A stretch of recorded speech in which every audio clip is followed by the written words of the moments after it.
eu queria fazer o seguinte. Teve muitas pessoas que fizeram votação, daqui a pouco eu vou ler e nós vamos debater. Como vocês estão com participação presencial, acho que nós poderíamos abrir para 3 perguntas aqui da plateia, para que nós possamos interagir sobre os temas. Queria saber se alguém gostaria de fazer alguma pergunta específica sobre o que foi apresentado e sobre esse tema de responsabilidade digital.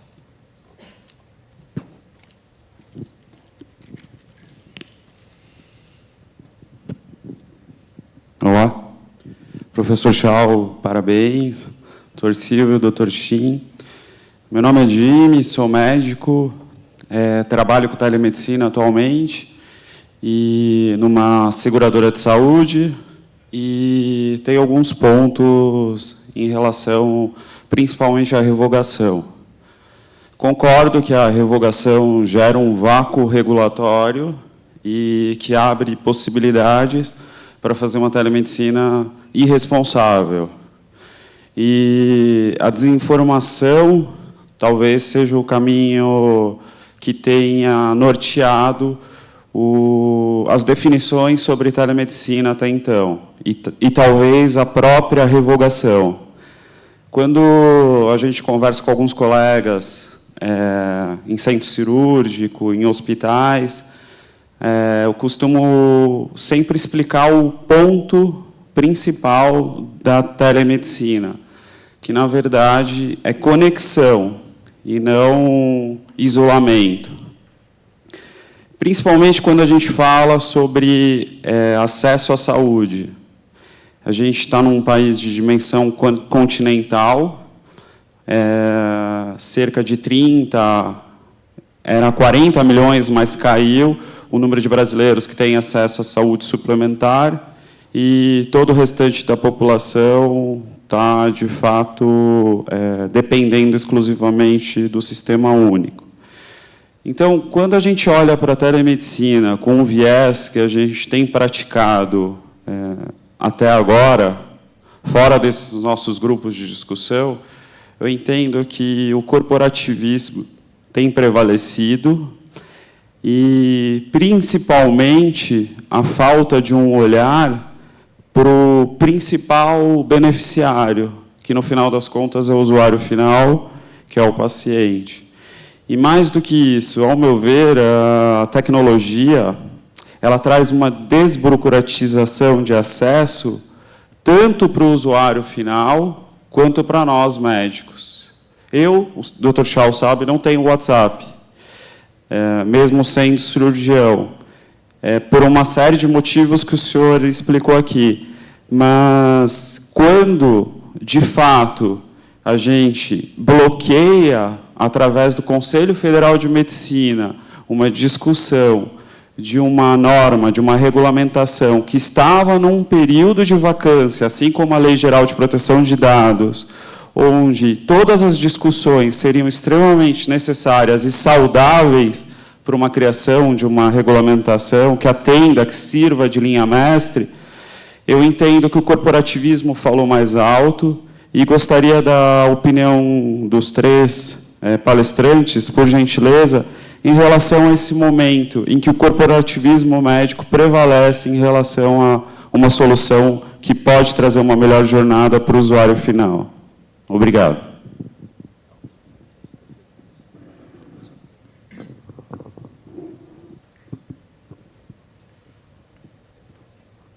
Alô?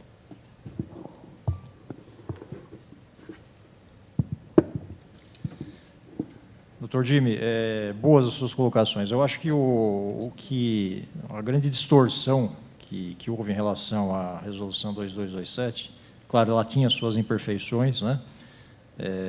Mas acho que um viés muito direcionado, né, tanto por parte da sociedade em geral, criou-se uma celeuma, né, como se isso fosse, como o Dr. Chau, como o professor Chau comentou, desumanizar a medicina, o que não é verdade, né? A telemedicina não tem esse viés, não deve ter esse viés. E também a questão do corporativismo, mas um corporativismo talvez um pouco primário até, né? Porque, na verdade, não existe a telemedicina não foi feita para tirar mercado do médico. Muito pelo contrário, né? é um aperfeiçoamento do método da medicina, né? Não dá para você, até por uma questão muito prática, né? Se nós formos olhar para os países onde a telemedicina já é usada, já tem mais estrada, e aqui eu gosto de pegar como exemplo, eu até pesquisei para a minha tese, né, de doutorado, países que têm uma dimensão continental e que tem muito contraste entre a qualidade de saúde, né? Entre você ter os grandes centros e ter os grotões. Austrália é um exemplo, Canadá é um exemplo, né? Você tem regiões muito isoladas, Rússia. Então, acho que a gente tem que aprender, né, com o que acontece lá fora.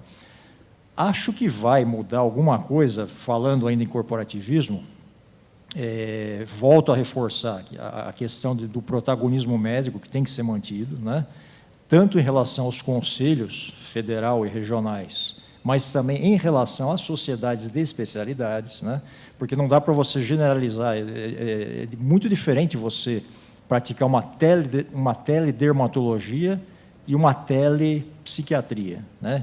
Cada uma tem seus vieses, cada uma tem as suas características, e isso deve ficar na mão dos médicos mesmo. Mas acho que, não sei, a curto, a médio prazo, enfim, devem mudar algumas coisas em relação à autorização de você fazer uma teleconsulta sem ter o médico presencial do lado, né? Por exemplo, capacitar paramédicos, vamos dizer assim, né? Enfermagem, enfim, para fazer algumas coisas e passar essas informações para o médico. Não vejo isso, sinceramente, como uma perda de mercado, tá? Se a gente for pensar de uma maneira muito crua, muito simples, acho que isso não é uma perda de mercado, acho que é um aperfeiçoamento.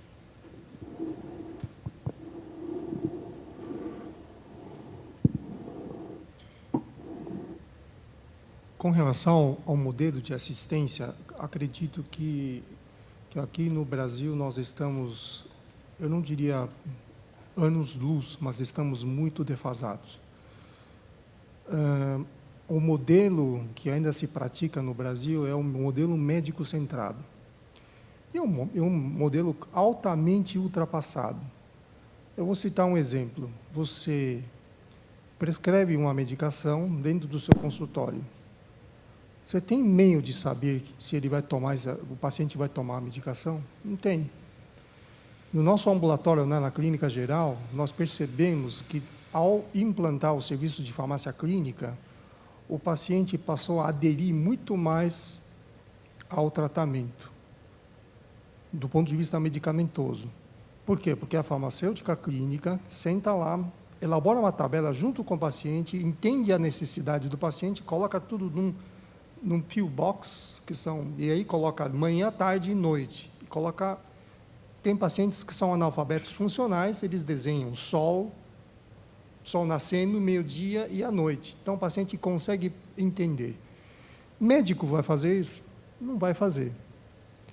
Então, esse modelo, que no fim acaba redundando em corporativismo, é um atraso, não só intelectual, como atrasa uma melhor assistência aos pacientes. Em nenhum país da Europa e também dos Estados Unidos, a optimetria é feita pelo oftalmologista, é um desperdício de tempo e talento. Por quê? Porque o oftalmologista pode se ocupar de coisas que são realmente necessárias na presença de um médico. Fazer receita de óculos não precisa de um oftalmologista. No entanto, eu não tenho nada contra a Sociedade Brasileira de Oftalmologia, só estou apenas discutindo o fato em si. No entanto, a gente está discutindo ainda se o oftalmologista deve ou não prescrever óculos. Então, isso é uma coisa que realmente atrasa o modelo assistencial. Com telemedicina, nós podemos viabilizar um acesso mais rápido para os pacientes em termos de serviços de saúde. O professor Silvio falou de teledermatologia. Nós sabemos que dermatologistas são especialistas em reconhecimento de padrão. Na hora que eles visualizarem uma lesão, eles fazem diagnóstico na hora. Então, é uma ferramenta fundamental para a dermatologia. Orientação é do tipo, olha, o que eu posso fazer agora, que você já me operou, agora eu estou aqui, olha, veja aqui, está sangrando, como é que eu tenho que fazer? Vai facilitar muito a vida do paciente, ao invés de esperar marcar consulta, e aí não tem agenda. Então, são exemplos muito simples. A gente precisa mudar a mentalidade do médico do Brasil. O médico não é o centro da atenção aos pacientes. O médico pode gerenciar, e ele sabe muito bem gerenciar, uma equipe multiprofissional para dispensar o melhor cuidado possível ao paciente.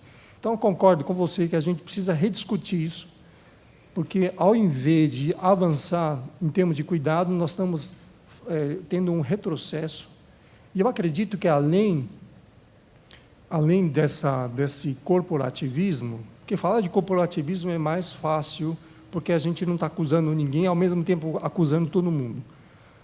Acredito que houve um descompasso entre a publicação da resolução e a eleição dos CRMs respectivos, que os CRMs foram recém-eleitos. Então, os CRMs que participaram ativamente dessa discussão ficaram de fora, porque os novos CRMs que assumiram se sentiram preteridos nessa discussão. E teve outros acontecimentos, por exemplo, o lançamento de um serviço de teleconsulta por um complexo hospitalar privado, num intervalo muito curto entre a saída da resolução, também contribuiu para isso. Então, a gente tem que levar em consideração todos esses fatores. E eu concordo com o professor Chao. Onde a gente cai é um ponto para a gente começar uma nova caminhada. Vamos tentar discutir isso de novo, de forma abrangente, para que a gente possa ajudar a avançar a telemedicina. Bom, a minha parte, assim, de uma visão como, inclusive, parte da Câmara Técnica, é que a resolução foi revogada por pânico gerado por poucos. E esses poucos, que também nada sabem sobre telemedicina, pegaram a informação, criaram o seu mundo fictício, espalharam esse pânico para todo o restante da área médica, inclusive dizendo, vocês vão perder emprego, vocês vão fazer isso, e o noticiário ficou sensacionalista. Tá? Então, na verdade, nenhum desses, que eu inclusive falei, deveria chamar todas essas pessoas que são os chamados influenciadores médicos, não deveriam nos unir num debate que talvez eles só poderiam começar a influenciar se eles aprendessem o que é telemedicina. Tanto que um dos influenciadores postou e colocou no WhatsApp, dizendo assim, que a resolução é um complô de interesses para evitar que os médicos pudessem usar WhatsApp, Skype e Facebook para atendimento. Eu nunca vi algo mais irresponsável que isso. Então, esse é um ponto. Então, gerou o pânico, o pavor. Eu acho que, realmente, se apenas tivesse feito uma prorrogação e criasse seminários constantes para uma discussão sobre os aspectos técnicos da resolução, talvez nós teríamos tido algo de um sucesso maior. Outro ponto que eu vou chamar, a telemedicina, é também um processo intermediário para algo até maior, embora às vezes nós usamos como sinônimo, mas vou chamar que não é sinônimo. Medicina conectada. Medicina conectada, em outras palavras, é uma medicina híbrida que associa o recurso de telemedicina dentro do teu arsenal de abordagem a paciente. Então, se vocês se pensassem dessa forma, eu diria, ninguém teria medo. Vamos dizer, olha, que bom, nós temos agora mais uma possibilidade de criar uma medicina que integra recursos, inclusive, aí eu disse, olha, a telemedicina é responsável. O que ele faz? Ele não substitui, ele integra, ele aumenta, dá mais acesso, ele humaniza. O professor Shin falou uma coisa muito importante, a adesão do paciente ao tratamento. Eu posso entrar na residência, entre aspas, da pessoa para apoiá-lo e orientá-lo para fazer uma adesão eficiente. 50% dos insucessos terapêuticos são provocados por abandono ao tratamento, abandono à prescrição ou a não fazer de forma correta. Se nós usássemos a telemedicina para diminuir de 50% para 30%, já melhoramos em 20% o efeito terapêutico. Então, é isso que é preciso de ser desenvolvido, inclusive na área médica, uma coisa chamada a reinvenção da abordagem integrada ao paciente. Então, além do pessoal ter gerado pânico, as pessoas não começaram a enxergar uma outra coisa, oportunidades de oferta de um serviço de saúde de melhor qualidade e talvez a percepção que em 5 anos, talvez até 2025, não 5, 7 anos, nós deveríamos ter uma medicina híbrida conectada, assim como a lição de casa que os bancos fizeram. Oferece internet banking, caixa eletrônica e agência, como um processo integrado de aumento da eficiência. Talvez, se visse dessa forma, nós teríamos caminhado melhor. Então, eu só vejo algumas saídas hoje. Avançar continuadamente em debates para desmistificar, mostrar os aspectos técnicos, jurídicos que tinham embutido dentro da resolução, que daria uma segurança maior no uso das tecnologias, e estimular a formação da graduação e da residência médica, no mínimo em bioética digital. Tá? Isso nos conduziria, em pouco tempo, à criação de uma massa crítica que usaria os recursos digitais de uma forma eficiente e visando ao bem do paciente.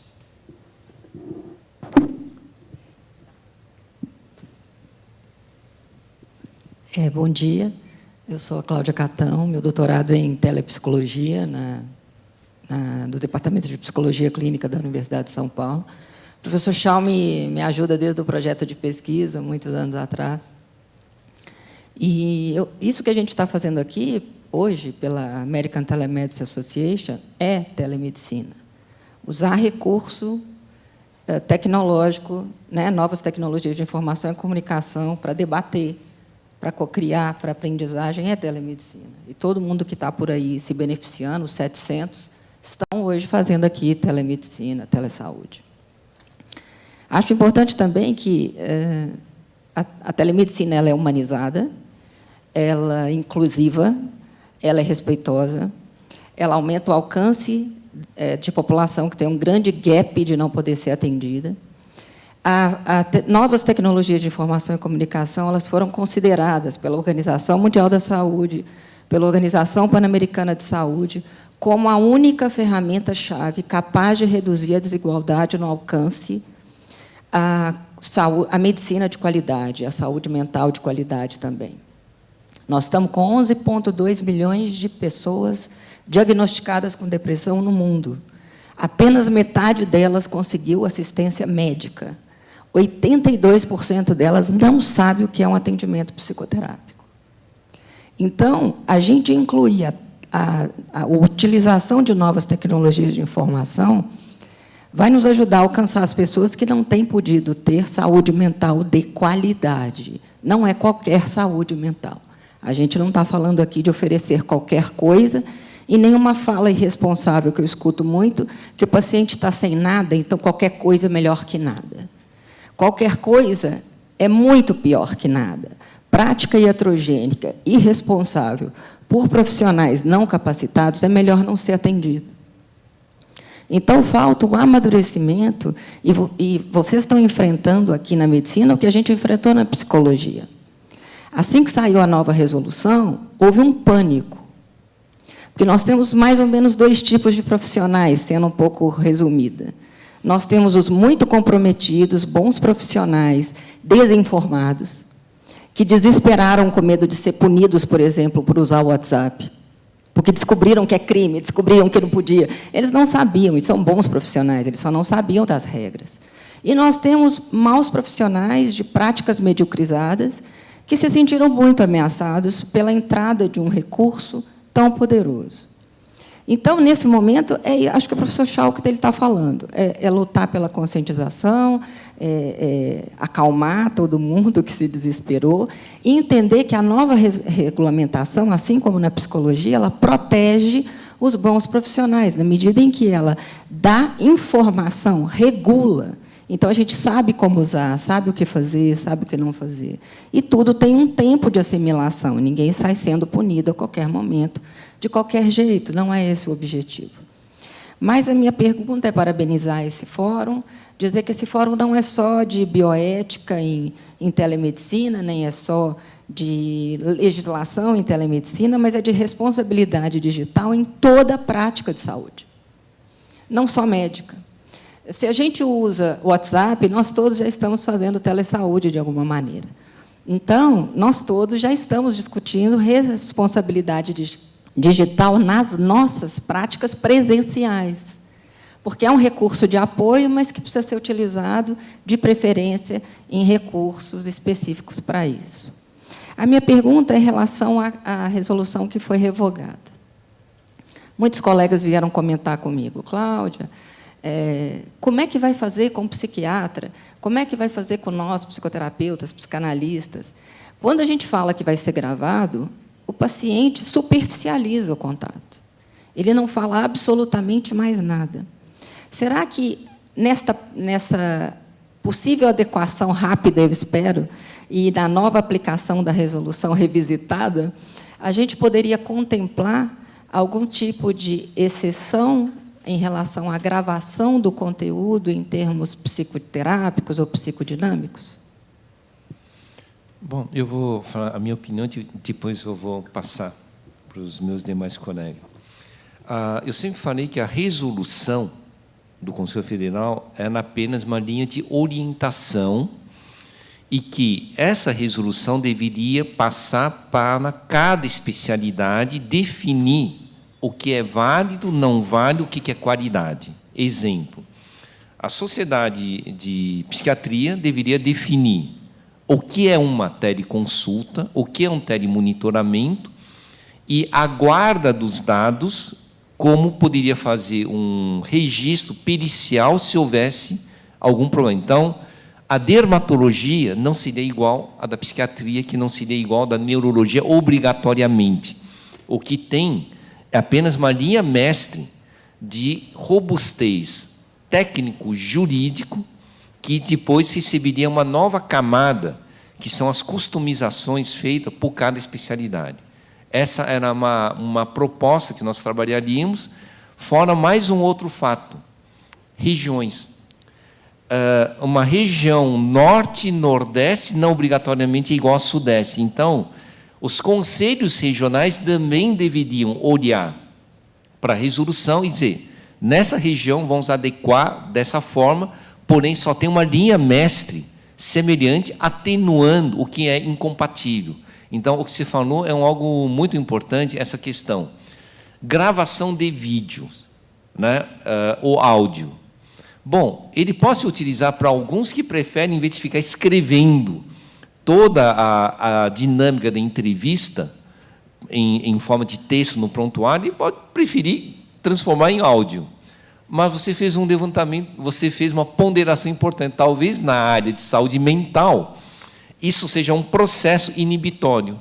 Portanto, a área da psiquiatria, né, psicologia, tudo, deveriam dizer, não, no nosso caso tem isso, isso e isso, esse ponto tem que se atenuar dessa forma, e o que nós vamos fazer é um descrito de uma ficha de resumo informando a conduta e as bases feitas. Tá? Então, ele não obrigatoriamente precisaria ser idêntico para todas as áreas. Perfeito. Eu acho que o que dá para pensar também, nesse caso específico de você, que acho que é até uma questão bastante interessante, é essa questão bioética colocada pelo professor Shin, né, que é a autonomia. Talvez o consentimento, né, essa variação de gravar ou não, por exemplo, possa ficar na autonomia do paciente. Talvez fosse uma saída em relação a essa situação, né?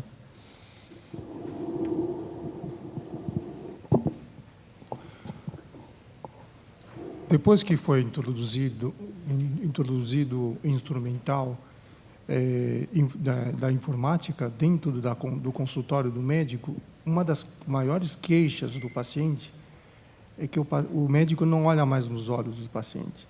Ele está o tempo todo olhando a tela e teclado.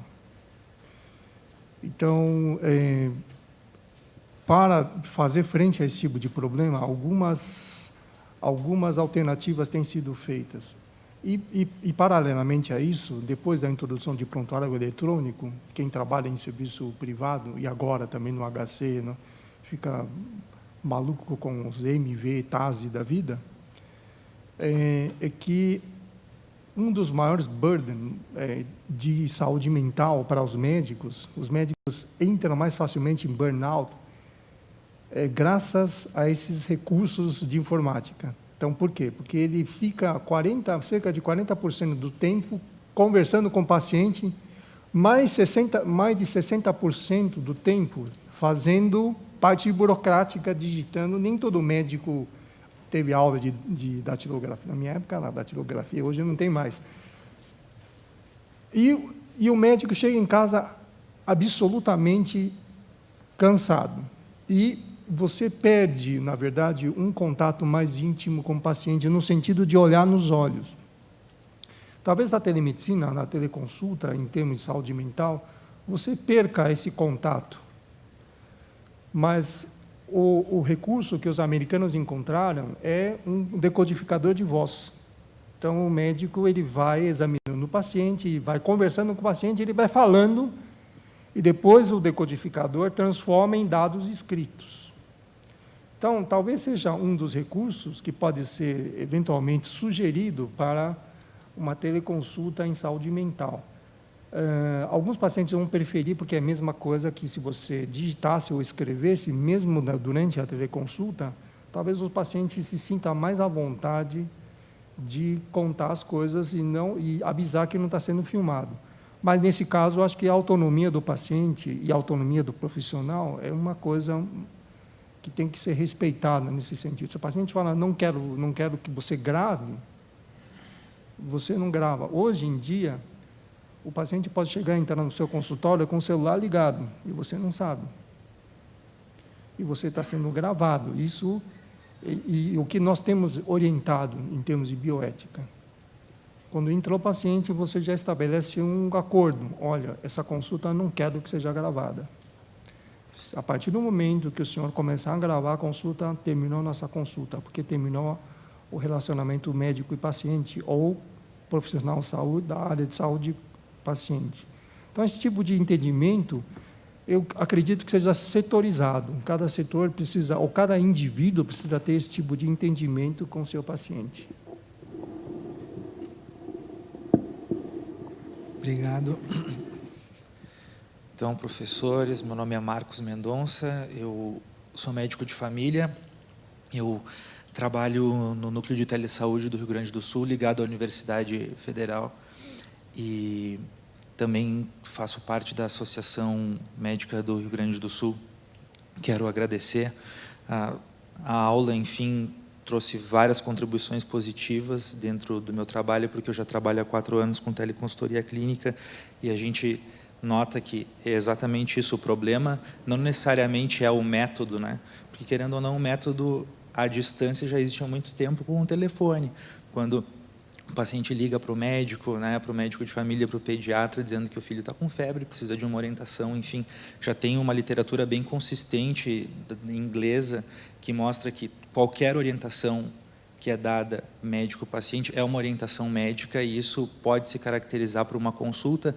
Isso, por exemplo, estava terminando de revisar um livro que eu li sobre a consulta médica por telefone, escrita por uma pesquisadora do Royal College no Reino Unido, enfim, no NHS. As minhas perguntas, a primeira é em relação à resolução, e a segunda é a relação da interpretação, os viés de interpretação em cima dos conceitos. Me parece que não necessariamente foi o pânico. Eu acho que quando a gente tem uma exposição em era de fake news e disseminação da informação, isso vai acontecer com qualquer notícia, com qualquer coisa.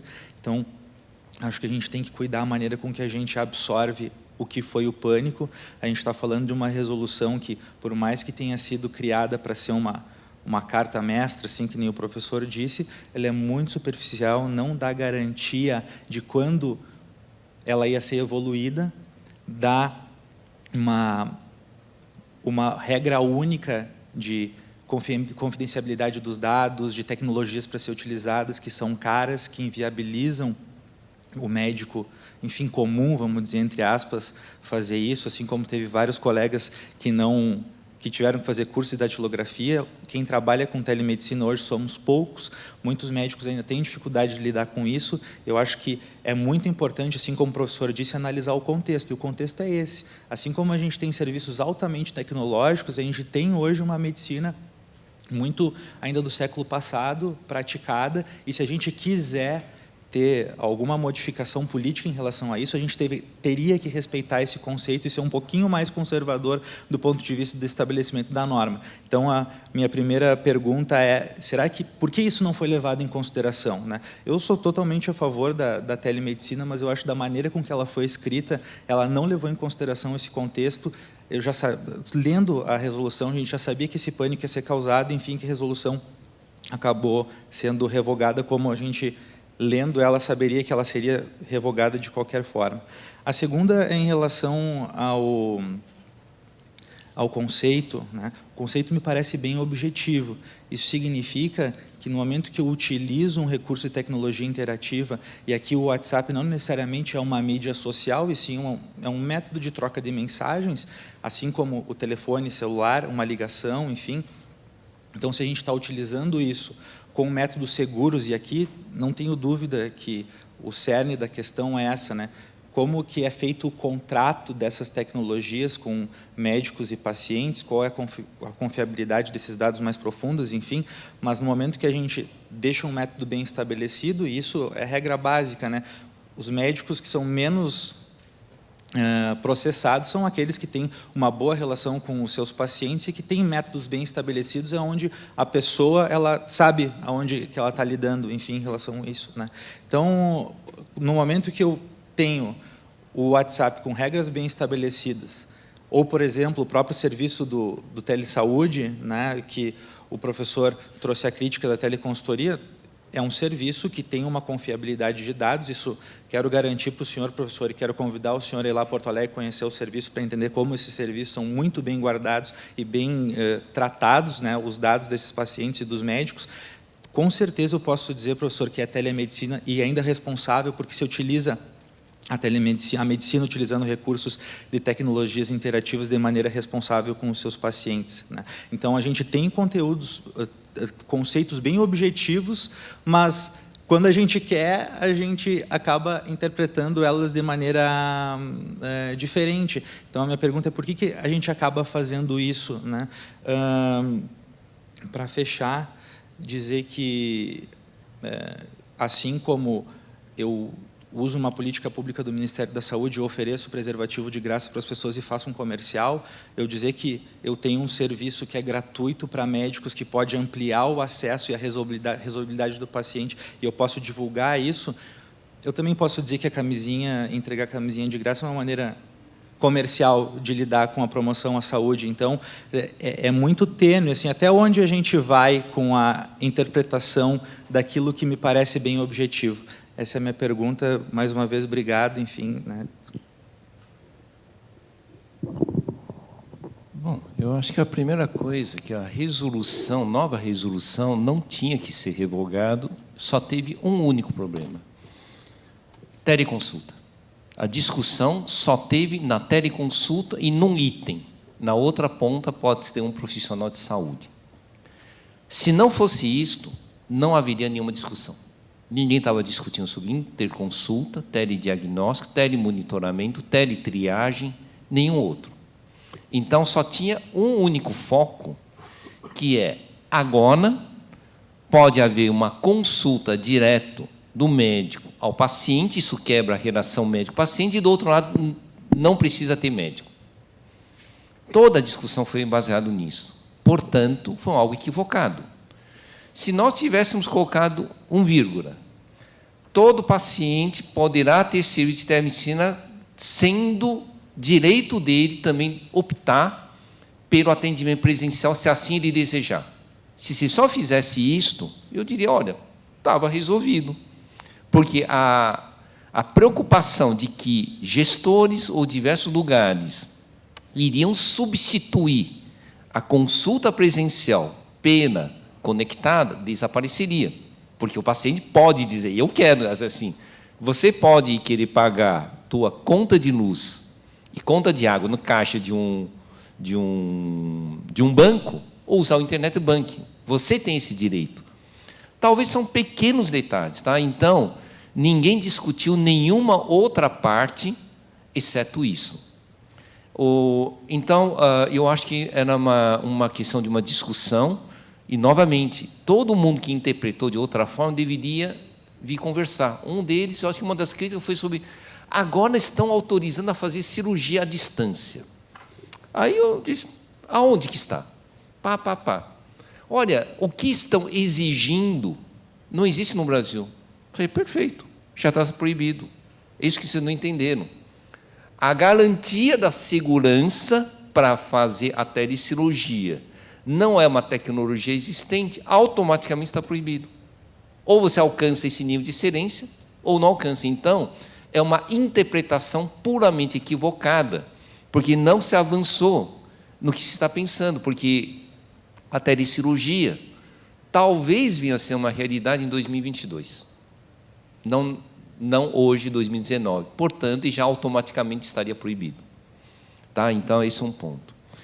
Outro ponto, eu acho o seguinte, será que as pessoas me autorizariam muito de ficar hoje e será que eu posso ficar enviando um telex para você? Você sabe o que é telex? Eu sou velho. Você vai dizer, não. No mínimo, eu já sou da época de fax. Bom, nós não podemos retroagir. O mundo avança. Como que nós podemos retroagir para um recurso que é menor? E tem que sempre avançar. O que eu estou querendo dizer é que eu não sou contra telefone. Eu acho que ele é útil. Claro. O que eu não acho que podemos nivelar algo que tem que ser entre os melhores para um nível anterior. Isso eu acho errado. Tanto que eu digo, olha, o WhatsApp não é telemedicina. O WhatsApp é uma ferramenta que, dentro de um processo estratégico de abordagem ao paciente, pode se tornar como telemedicina, mas não é o WhatsApp. O WhatsApp não é telemedicina. A tua estratégia de cuidar do paciente de uma forma integrada, utilizando inclusive o WhatsApp para acolher ele, isso é telemedicina. Telefone não é telemedicina. A tua estratégia de prover um sistema eficiente de esclarecimento de dúvida ou, eventualmente, uma checagem para ver se o paciente está fazendo o uso correto, isso é telemedicina, mas não o telefone. Tá? Então, eu fui muito específico. Então, 0800, por exemplo, não é uma teleconsultoria. Por exemplo, ele pode ser um central de apoio a dúvidas, eficiente, tudo bem. Mas você vai chamar de teleconsultor, aí entra um outro termo. Eu sei como que surgiu a palavra teleconsultor, porque eu vivi essa fase do 0800 eu conheço, desse 2011, já fui lá, inclusive em 2015.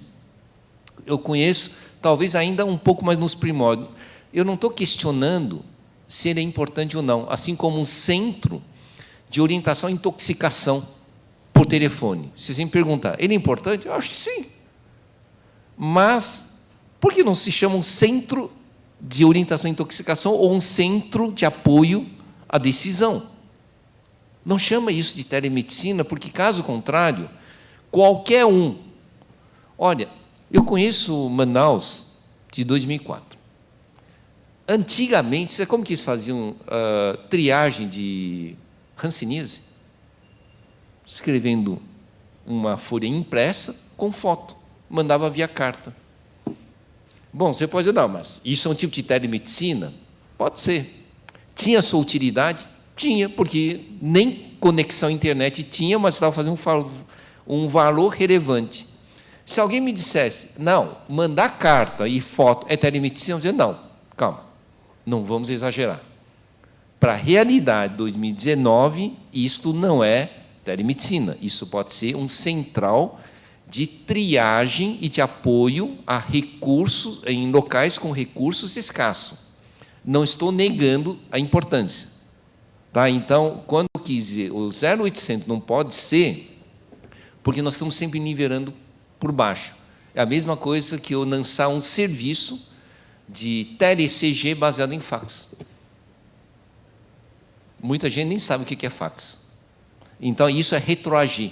Então, 0800 é da época do fax, década de 90. Então, como nós podemos, entrando na terceira década do século XXI, retroagir e nivelar por baixo? Agora, 0800, dentro de uma cadeia integrada de processo, para agilizar a resolução, encaminhamento referenciado. Aí, não. O encaminhamento referenciado é telemedicina, não 0800. Então, é uma questão de conceitual, né? E outro ponto conceitual é o exagero. Realmente, uma videochamada é muito melhor do que telefone. Porque, no mínimo, eu consigo avaliar, eu consigo usar a técnica de observação e não apenas de som. Tá? Então, só são alguns pontos, mas isso aqui é uma questão de ser discutido. Então, só para nivelar retornando, não estou afirmando que o 0800 não tenha utilidade. Só acho que fazer a equivalência como telemedicina é, no mínimo, para ser reavaliado. O segundo ponto, se é um serviço de governo, nós temos que ter um comportamento governamental e não um marketing. Não existe marketing, nós estamos dentro de uma política estratégica de serviço, né? Você até pode dizer, nós estamos ofertando agora para os centros que precisarem. Então, eu pus aqui, né, que, inclusive, nas divulgações, é preciso tomar cuidado. Tá? Inclusive, foi por causa do DAB, Ministério da Saúde, são várias questões que, quando nós vestimos uma imagem, é por isso que eu digo, médico sempre será médico. Universidade terá sempre que ser universidade. Telesaúde terá que ser telesaúde e não poderá competir com nenhum outro núcleo. Ele tem que ter uma posição de uma telesaúde do Ministério da Saúde fazendo um papel. Caso contrário, é comercial. Então, isto nós precisamos ensinar, inclusive, como comportamento da bioética. Tá? Então, sem entrar em nenhum outros méritos, então, quando eu pus aqui, eu pus, olha, a comunicação precisa ser rediscutida, teleconsultoria precisa ser recolocada. O que é teleconsultoria? Porque ficou num vácuo. Se eu entrar pela resolução, aquilo não é teleconsultoria nunca. Aquilo podia ser teleconsulta, mas não teleconsultoria, nem teleconsulta, aquilo devia ser teleinterconsulta. É uma reclassificação das definições. Tá? É por isso que eu disse, não é teleconsultoria, de acordo com as classificações. Tudo bem? Eu vou pedir licença a todos, eu tenho um compromisso, né? Às 13 horas, já estou 15 minutos atrasado, sendo um pouco bioético, porque estou chegando atrasado. Agradeço a presença de todos e a oportunidade que foi dada para a gente conversar. Esperamos que esse tipo de iniciativa possa trazer frutos lá na frente, que a telemedicina ela é um instrumento que veio para ficar. Vai facilitar a nossa vida e a vida dos pacientes. Muito obrigado. Desculpem.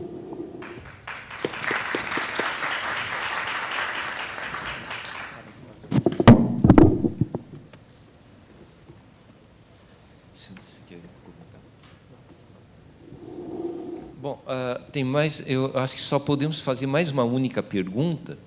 E tem perguntas muito votadas. Talvez, com o adiantar da hora, nós tenhamos que gravar, porque talvez esse outro tenha a ver com... então, só antes de abrir para a última pergunta em loco, a pergunta mais votada, com 53 votos, é: a telemedicina pode tornar o atendimento SUS mais eficaz? Se sim, como? Né? Então, eu acho que nós podemos só responder essa, após saber se alguém tem mais alguma dúvida aqui. Oi, boa tarde. Eu gostaria de parabenizar a organização desse fórum. Meu nome é Vanessa, sou médica de família. A minha pergunta é em relação ao RIPA. Seguir os passos do RIPA garante que se esteja sendo ético com o uso dos dados do paciente? É a única forma? Vocês têm alguma crítica ou críticas em relação ao protocolo? Bom, eu vou te falar em termos bem genéricos, tá?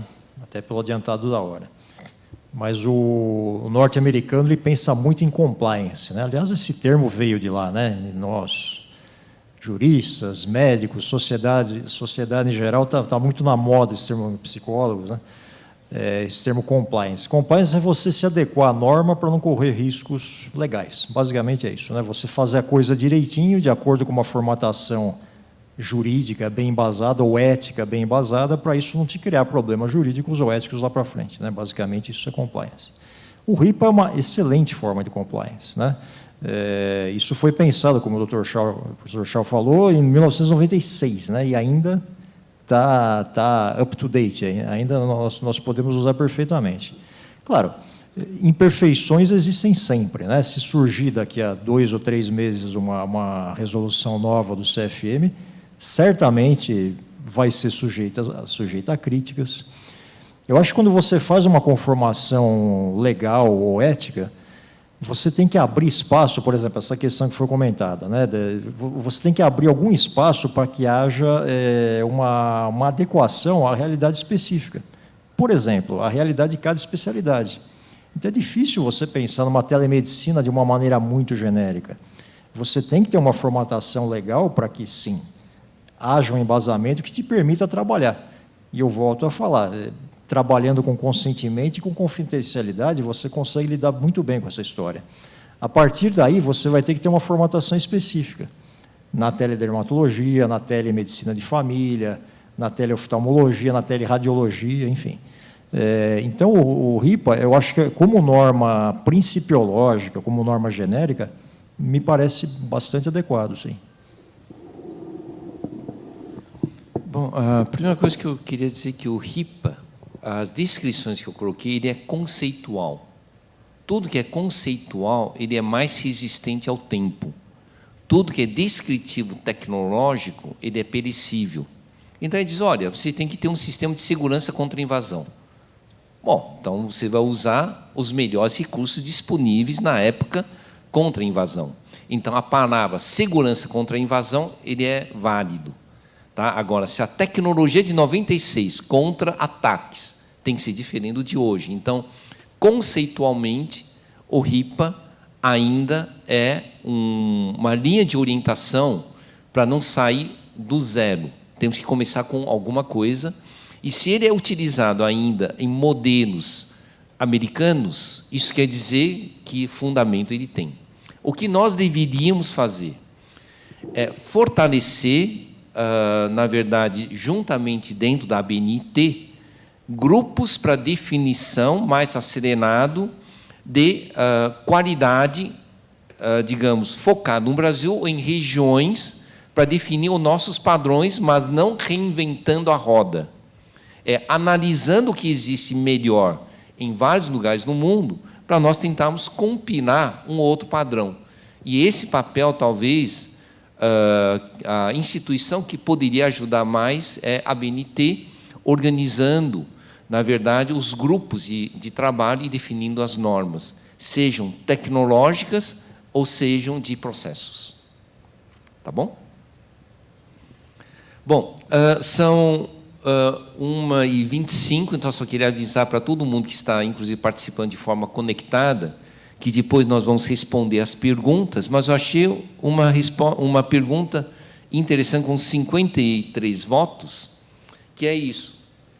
A telemedicina pode tornar o atendimento do SUS mais eficaz? A segunda mais votada, que 51 votos, que nós não precisaríamos responder, foi quais os principais motivos que fizeram o CFM a revogar a resolução, como nós já debatemos, então, essa segunda mais votada já foi discutida. A primeira é um ponto muito importante. Como eu disse, alguns enxergam a telemedicina como tecnologia.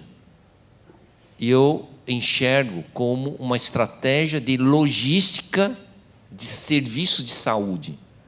Então, na verdade, a telemedicina é um tipo de encadeamento eficiente de diversos serviços. O que eu propus em dizer para vocês aqui é que existem momentos que existem itens que são apenas tecnologia pura. E existem outro, quando encadeado dentro de um processo de logística, ele se torna uma telemedicina. Então, o que poderia aumentar a eficiência no SUS? Primeiro, talvez uma triagem referenciada. Isso quer dizer, uma primeira avaliação com o encaminhamento referenciado a serviços, tentando minimizar aquela fila de espera só por ordem de chegada. Isso faz parte. Se o 0800 no Rio Grande do Sul faz ou não dentro de Porto Alegre, parece que fazia dentro do Porto Alegre. Mas, ao nível Brasil, ele não conseguiria fazer.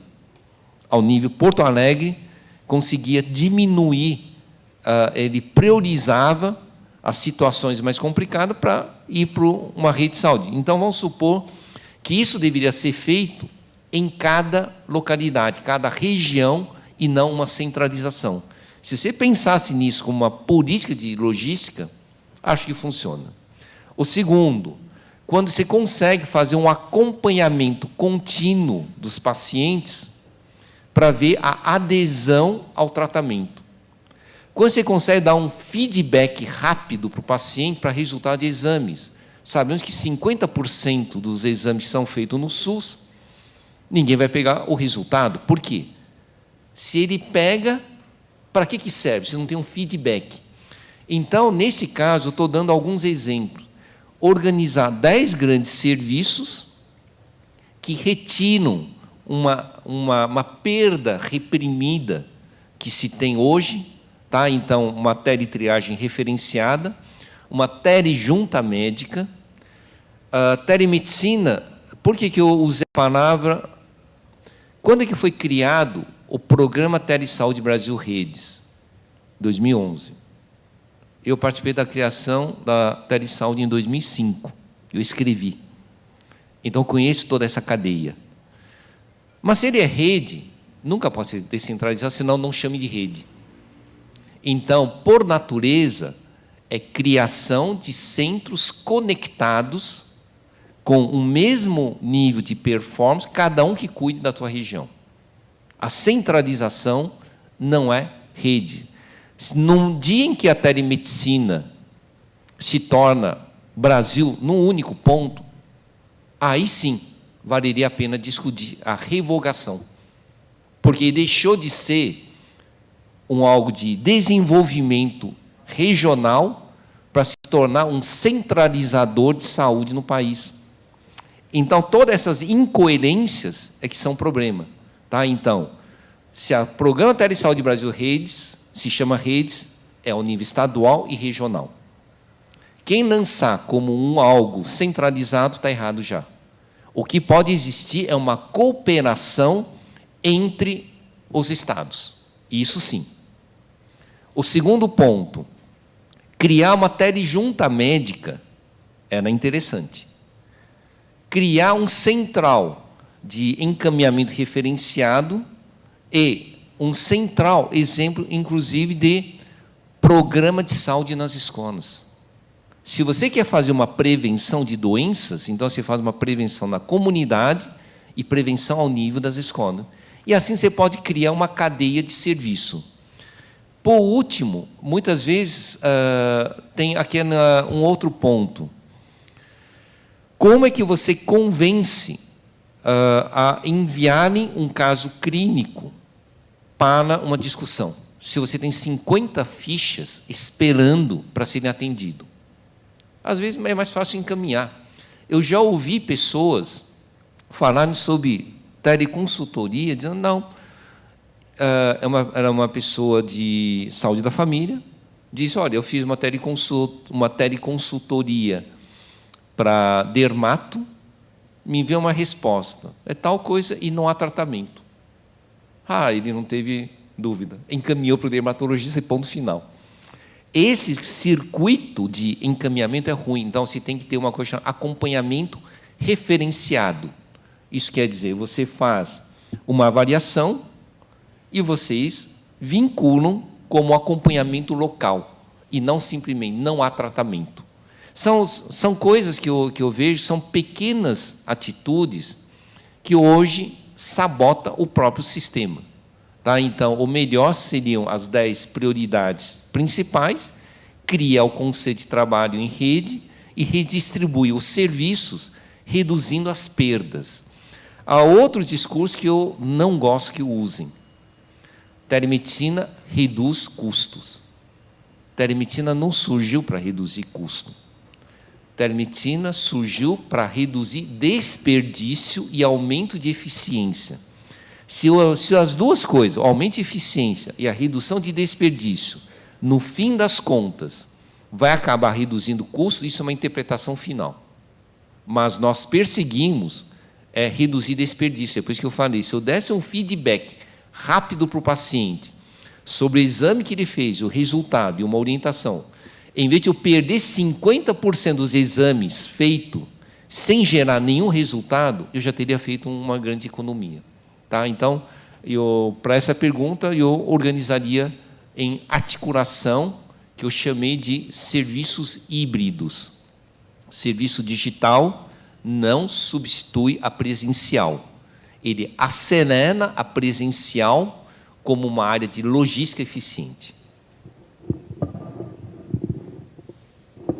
Bom, a pergunta é bem palpitante, né? Se a gente for ficar falando de SUS aqui, é algo extremamente promissor, né, em relação à telemedicina, né? Mas tem vários nós no SUS, né? Todos nós conhecemos aqui, quem faz medicina já conhece mais ou menos como é que funciona. Mas acho que um dos grandes problemas do SUS é essa questão, por exemplo, do mais médicos, né? Como é que você vai pensar em que existe uma grande população médica que queira constituir a sua carreira em locais muito afastados, né? Levar família, enfim. Na prática, isso é muito difícil, né? Eu acho que a telemedicina poderia resolver isso, pelo menos atenuar essa coisa, né? A gente pensando numa consulta realmente à distância, que eu espero que algum dia surja, né? Tendo o auxílio de paramédicos ou até de pessoas leigas, enfim. Eu acho que pode ser uma maneira de destravar essa coisa. Outro entrave que se tem é isso que foi comentado, né? A questão das especializações, do encaminhamento para especialidades. Você abaixa muito a fila de espera quando você permite um atendimento virtual em algumas áreas cruciais. Aqui um exemplo que me vem muito à cabeça é a teledermatologia, né? Para que aquele paciente vai perder? Ele perde muito tempo em agendamento, meses, até vamos imaginar aqui um paciente que tem uma mancha na pele. Se aquilo for um melanoma, ele vai estar em uma situação muito difícil. A Índia resolveu muito bem essa coisa do atendimento regional, né? Um dos pioneiros. Eles uniram a expertise em tecnologia de informação com uma situação prática de dificuldade de atendimento aos grotões que eles têm lá, e funciona muito bem a telemedicina lá, né? Enfim, eu acho que no SUS isso é altamente promissor, acho que tem que ser muito bem explorado, enfim. Outro aspecto, lembrando de uma palestra que eu dei com o professor Chau recentemente na SBOT, no Sociedade Brasileira de Ortopedia e Traumatologia, uma coisa muito básica, pós-operatório. A pessoa faz uma cirurgia, operou um paciente, uma pessoa que foi a um centro hospitalar, localizado, sei lá, 200 quilômetros da sua casa, foi feita a cirurgia, esse paciente vai para casa. Por que não fazer uma consulta pós-operatória, já que esse cirurgião já tem os dados absolutamente precisos desse paciente? Por que não fazer uma consulta pós-operatória via telemedicina? Olhar aquela ferida cirúrgica, ver se está tudo bem e falar, não, dá para você vir daqui a um mês, não precisa vir agora, enfim. Isso facilita tanto a vida do paciente e diminui tanto o custo, por que não aplicar isso a nível SUS? Enfim, são ideias.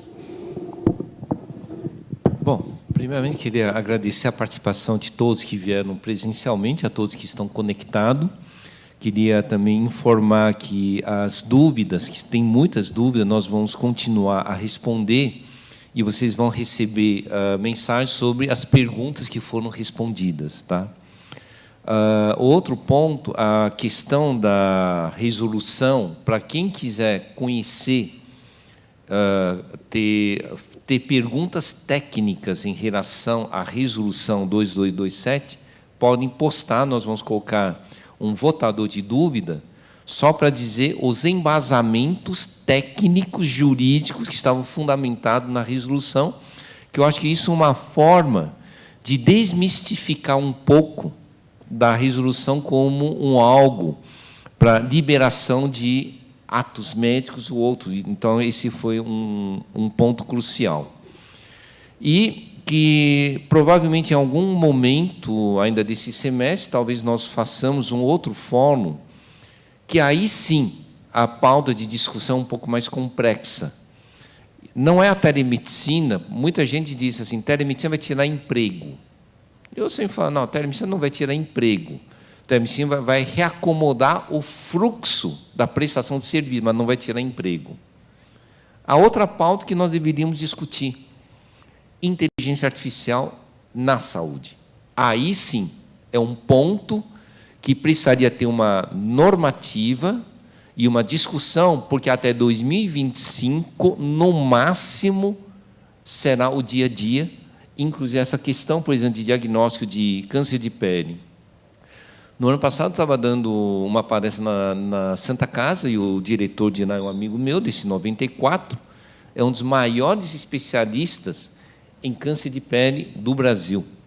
Eu estava falando sobre inteligência artificial, aí ele, na hora do coffee, veio brincar comigo. Eu vou dizer uma coisa, viu? Às vezes eu fico desafiando a inteligência artificial. Na maioria dos casos eu perco, viu? Isso quer dizer, dito por um grande especialista. Aí a pergunta é, mas por que ele fala sorrindo? O que está por trás disso?